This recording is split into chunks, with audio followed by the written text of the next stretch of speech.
all the time. People bring the Peter, photo. do me a favor. Don't talk to me about how laundromats work because I know how laundromats work.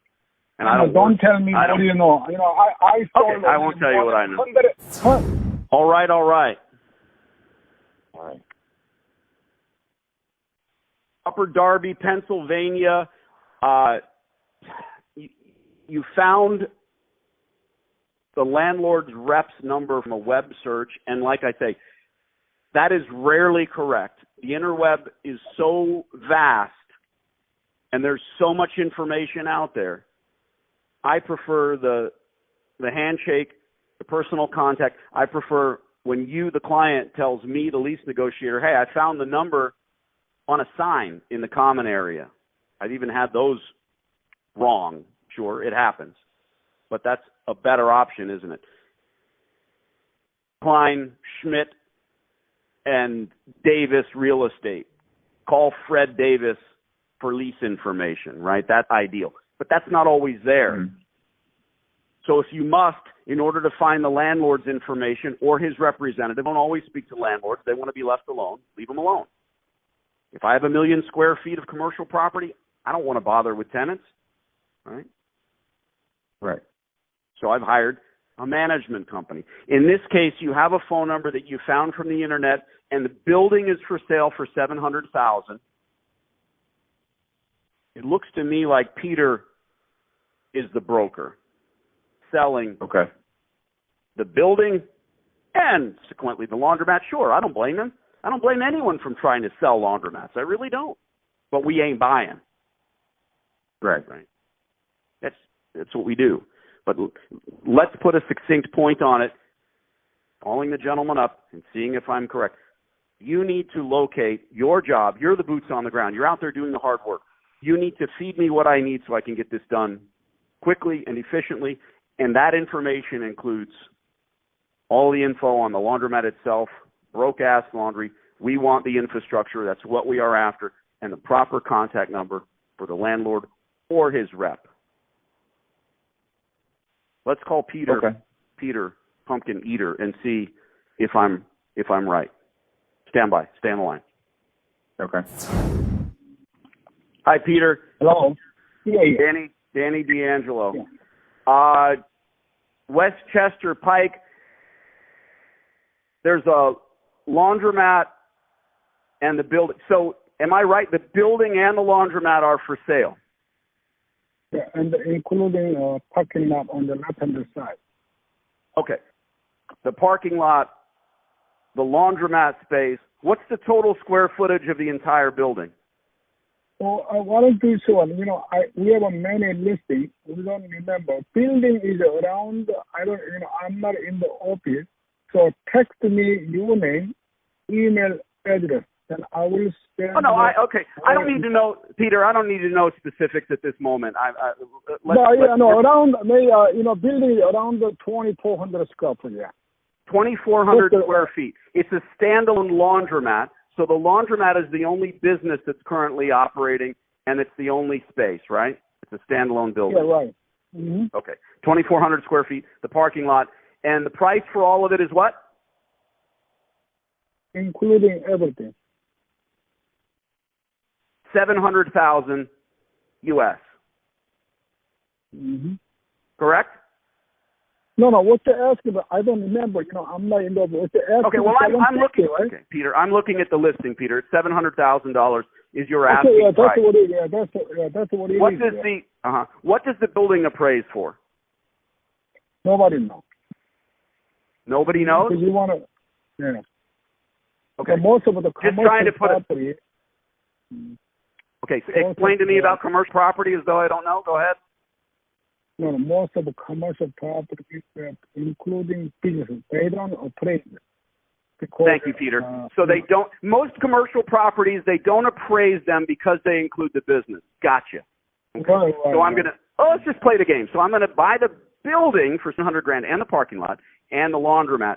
So you can't differentiate what the laundromat is worth versus what the building is worth. That's what you're telling me, and you're a business broker. Okay. Yeah, no. I'm also a real estate broker too. Maybe if you want to break it down, we can say what you got? The 450 for real estate and the 250 for, coin laundry, including. Okay, good. So $250,000 for the laundromat. That's what I'm paying for the laundromat. Okay.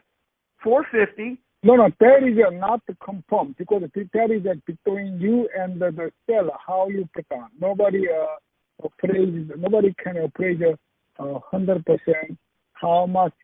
Nobody can appraise 100%. Okay. So, Peter, all right. So $250,000 approximately for the laundromat. What's the laundromat netting? What is it earning net every year? Net is they do around 5,000. They can make a million around, including these are older people.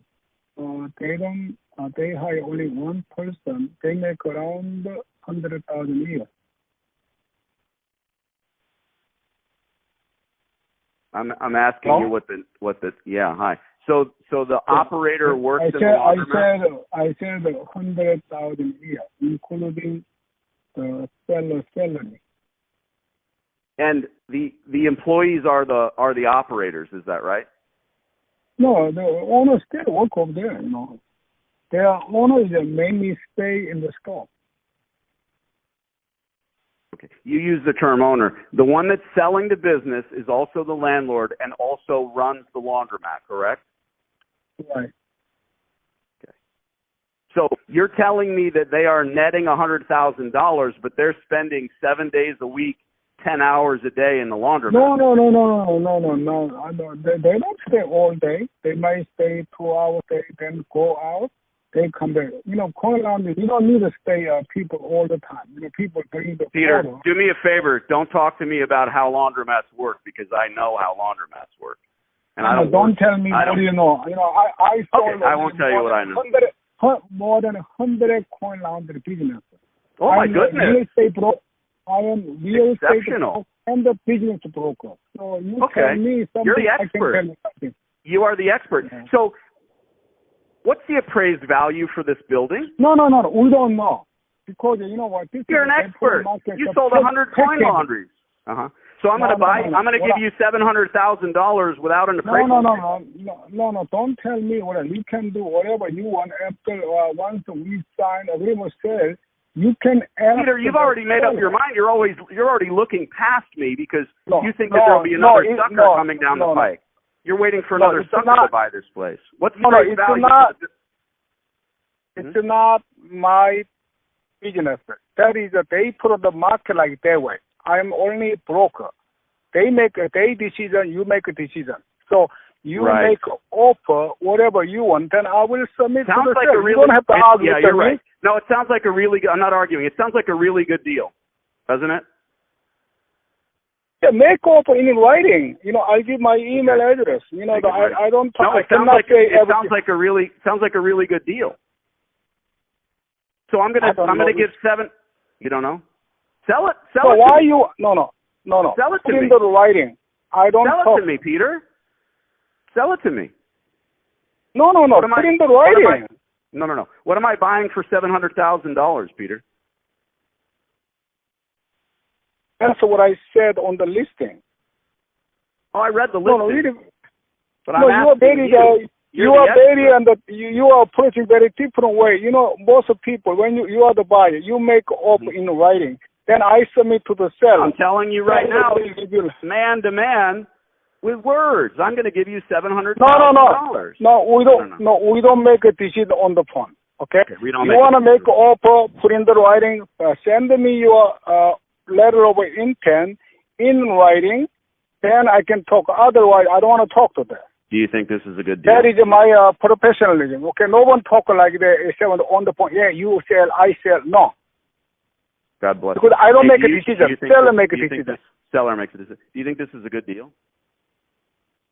I don't know. You are the buyer. Make an offer in writing. You said you're a laundromat expert.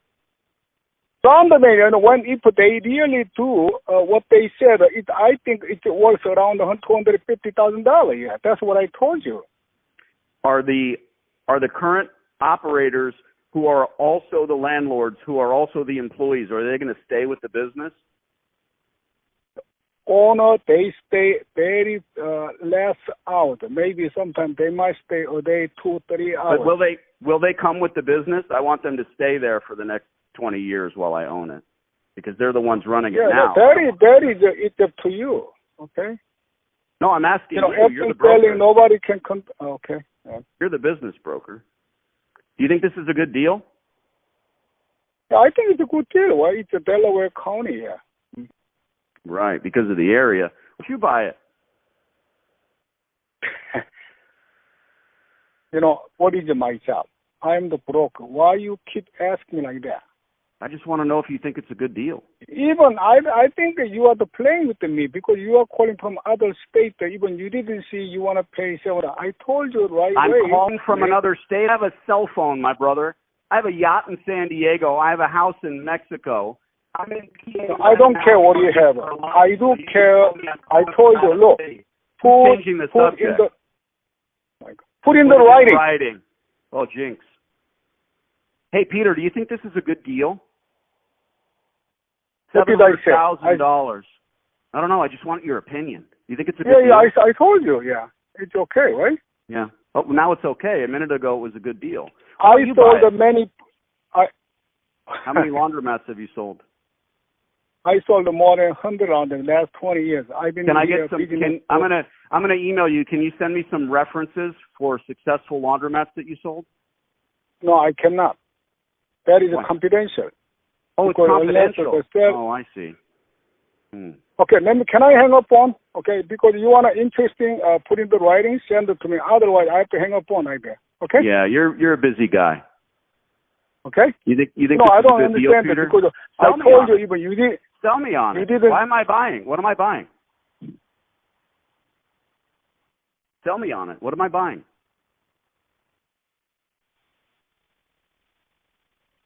Oh, he gave up. Minaj. Yeah, I'm here. What did you hear? What were the highlights? A lot of deflection. There's a lot of deflection. I just want to know. I mean, guy's a salesman. God bless him. He speaks at least 2 languages. I have the utmost respect for that. Just give me the highlight. Give me the best line. What did you hear? Nothing. I didn't hear any highlights. He wasn't selling it to you for sure. $700,000. Minaj, you sent me a phone number for a broker. We don't talk to brokers, do we? No. This is fun. I enjoy it. I don't mind doing it. I used to do it back in the day, but I don't do it anymore because it's mental masturbation. We're wasting our time collectively. Right. Peter wants to sell a building with a 2,500 square foot laundromat, and he's talking in circles. He's talking past me. He really doesn't want to sell me anything. He wants to sell a sucker something, doesn't he? That's what I heard. Yeah, I guess. And I'm supposed to be the bad guy because I'm booting operators out of their existing businesses? No. How many hours a day are these operators spending in this laundromat? Every waking hour. He went from $700,000 to I don't know what it's worth. Would you imagine buying a building without an appraisal from a bank? He's telling me how it works. Highlights. Yeah. Explain to me in 3 sentences how you scoop up a laundromat with no out-of-pocket. Tell me how it works. Scope. Then you look for a lease. Look to lease the existing property from a decrepit laundromat. Who do we talk to? Is the operator right? The landlord. You've got an operator trying to sell the building, and God bless him, he owns the building. Find me the landlord's telephone number for this laundromat, and we'll call him. We're going to have a very different conversation with him. Is this a lost cause? No, it is not. Hey, Mr. Landlord / operator, you want to sell this business through Peter or any other broker? How about selling the building with a beautiful long-term lease in place. Doesn't that make sense? Sexy. That makes sense. But Peter's not going to do that. Peter wants to talk in circles. I don't have time for that. Let's bring it home. We call landlords or their reps. We don't call business brokers because they are laser focused on selling someone a bill of goods. Right. You're going to buy this business without seeing all the numbers? You're going to give somebody $1 million? Come on. That was fun. Congrats, you made it into the call club. Find out the landlord's number, not his business broker.